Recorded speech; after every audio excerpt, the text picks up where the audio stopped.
I started the company in 1996, and I rented the top floor of the building. I can't remember what the address is, but my old landlord was here in the audience. He drove me here. But I started here, it was just me, and I actually rented a lot of space, so it took me a while to fill it up. We used to hit golf balls around the office because it was just a lot of carpeting and not a lot going on. And I stayed out here until 2004, and when I moved east, we still just have the one office here in Newport Beach in the same building. But now we have 6, and the Newport Beach office, I think, is now larger than it was when I first left here.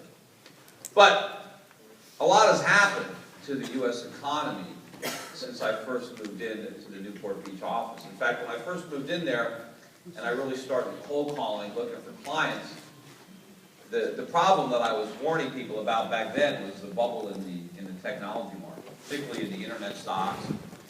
I thought that it was going to end very badly, and I was warning a lot of people to get out of internet stocks. Most people didn't want to listen. Most people I called just hung up on me, or they argued with me. And that bubble burst in 2000, and I had expected a much more significant decline in the economy. I thought we would have a bigger recession than we actually had.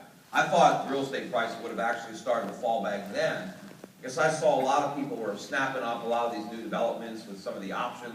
They were exercising their options on some of these startup companies, and they were going right and buying a condo, or a condo buying a home in one of these developments. And so I figured when you took all that option money away, when the NASDAQ imploded, that you'd see a pullback in real estate at the time, and we'd have a more meaningful recession than the one that actually occurred.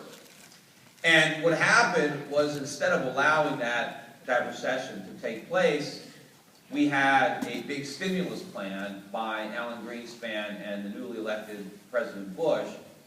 And so we never really got the big cleansing recession that I thought was going to be the natural consequence of all the misallocations that took place during the dot-com bubble. I mean, we really funded some crazy companies, and we made a lot of mistakes. We were drunk on cheap money, and we did a lot of stupid things, and we began to sober up in 2000, 2001. But instead of allowing the economy to correct itself, rebalance, reallocate all the assets, land, labor, and capital, the politicians decided that we needed economic stimulus, that we couldn't just sit back and do nothing, that we had to do something. And so Alan Greenspan, despite the fact that it was his cheap monetary policies that blew up the tech bubble, he decided that, well, we need more stimulus, and so he lowered interest rates down to 1%. And in doing that, he really prevented a more severe recession from taking place. And of course, everybody was very happy about that. And the Fed kept interest rates down to 1% for a very long time. And that really ignited the housing bubble. And I was watching this bubble inflate from the house I was renting here in Orange County.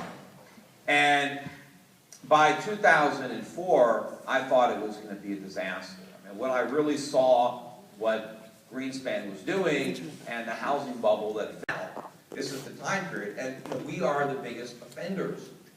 And you can also see a lot of the problems around the world of this system.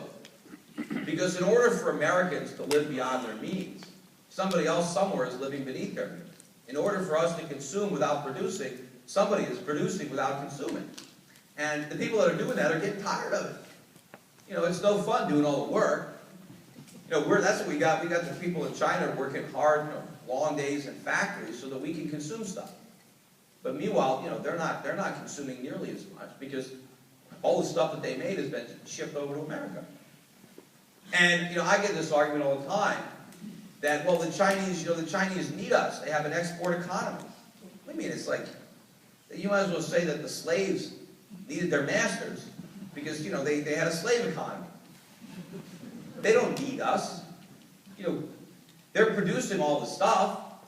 I mean, they don't need us to consume it. They're perfectly capable of consuming stuff themselves. But you got somebody in China who might be working all day in a factory making washing machines, and then he goes home and he washes his clothes, in a bucket, because he doesn't have a washing machine, and he hangs the stuff out to dry with paper, with clips. You think, is he doing that because he likes that? He doesn't want that washing machine? It's like he's working all day building a smart. I don't know why these Americans want these washing machines. I mean, don't they know that you can wash your clothes in a bucket? Yes, of course they want that stuff. But, I mean, everybody wants stuff. And you hear that, that's what they're talking about now. The problem with our economy is we don't have enough demand. We have too much demand. That's the problem. We bought things we couldn't afford. Right? It's not a shortage of demand. It's a shortage of supply. We got to make stuff. Anybody can want things. I got my son just turned 9, and he has no problem wanting things. He wants most things that he sees. So, I don't have to stimulate that. The thing is, it's production. It's production that has to be stimulated. Somebody has to produce. In fact, that's where demand comes from. It comes from supply. It comes from production. I mean, nobody wanted an iPad until it was there. And if it wasn't there, it doesn't matter, if you wanted one, if it didn't exist, you couldn't have it. It had to be produced. And things are produced because of underconsumption, because of savings, because of investment. That's where it comes. They've got all that in China. They're producing all this stuff. If we weren't here, I mean, would you think the stuff would just be building up in warehouses and, nobody would use it because it's just piling up in these big warehouses? No, I mean, of course, the prices would come down and the Chinese would buy. That's what would happen.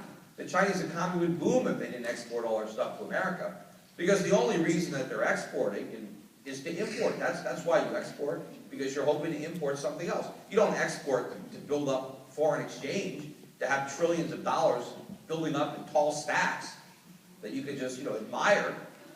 I mean, you want stuff that you can actually use. You want consumer goods. You want the stuff that we have. But the economists keep telling us, oh no, that's terrible. Because if what I'm saying is going to happen, prices are going to fall in China. Oh, we can't have that. That's deflation. That's terrible. How's that terrible? If things are too expensive and you can't afford it, and the price comes down and you can't afford it, why is that bad? Right? Our whole economy was built on deflation. We had deflation for 150 years until the Federal Reserve came around and ruined it all. But, I mean, think about the things that we have deflation in now. Right? Or falling prices. Computers, cell phones, television sets. Prices come down all the time. Doesn't mean, the economists tell us, well, if we have deflation, no one's going to buy anything. Well, that's nonsense. It's that if we have deflation, people will buy more. That's just basic logic. If prices come down, you buy more, not less. Anybody that has a little retail shop knows that. If you want to sell a lot of stuff, you have a sale. You don't mark prices up and expect people to come running to the store to buy. They want to buy a discount. The first cell phone that came out, I remember those. For the first handheld cell phones, they were like this big, and they cost about $2,500, and that was real money back then in the 80s. How many people bought those things? Nobody bought it. Who could afford it? It was because the prices went down that people bought them. Imagine if they just went up. The government says it's better in pricing. Well, what if now cell phones cost $10,000? How many people would own them? Nobody would have them. Same thing with, when the first plasma TV set came out. I remember they were like $10,000, $12,000. I didn't buy one. It wasn't until the price came down to about $1,500, I think, that I started to buy. So it was the falling prices that created demand. Yeah, was there somebody that bought? Yeah, somebody bought it for $12,000 as a novelty. Some really rich guy wanted to impress his friends, and so he bought that expensive plasma TV set because he wanted to have it. He wanted to have what nobody else had. But by doing that, the TV companies made a little bit of money, and they were able to figure out how to produce more TV sets at a cheaper cost, and the cheaper they got, the more consumers they got. And now, of course, everybody is buying them because they're $500 or $600 a piece. Yet the companies are making more money selling them at $500 or $600 than they were when they were $12,000. Because costs have come down, and they make it up, and they also have the volume. So that's what would happen in China. They would have deflation. If they let their currency go up, the RMB would take off, prices would collapse in China, and the Chinese would have a booming economy. That's what awaits them when they stop propping up the dollar. But we've got everybody convinced that, oh no, that the key for the Chinese economy is to export to us. I mean, how do